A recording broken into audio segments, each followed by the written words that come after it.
Inilah detik-detik video amatir yang direkam menggunakan kamera handphone saat puluhan warga desa Padang Baru, Kecamatan Merapi Selatan, Kabupaten Lahat menyerang dan melakukan pengerusakan kantor BKSDA Lahat.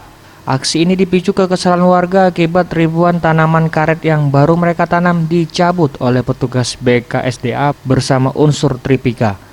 Warga mengklaim jika lahan yang mereka tanami adalah milik mereka, sementara pihak BKSDA mengaku bahwa lahan yang digarap warga adalah lahan konservasi.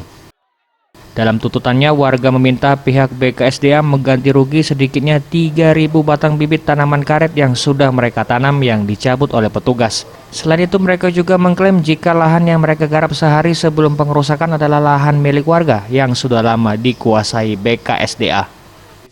Bukan BKSDA mencabut tanaman, tapi ini keputusan Tripika yang kemudian yang sampai terjadi pembiaran dari pihak Tripika, dan kemudian kita dukung untuk melakukan itu karena kita selaku pengampu kawasan diminta bantuan juga untuk personil untuk melakukan aktivitas itu.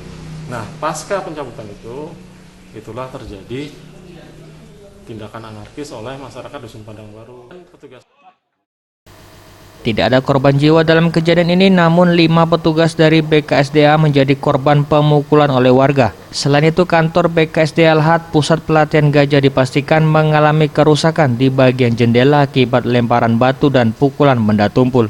Atas kejadian ini, BKSDA Lahat telah melaporkan kasus penyerangan ini ke pihak kepolisian dan segera menindaklanjuti pemukulan yang dialami anggotanya. Tim Liputan Sriwijaya TV.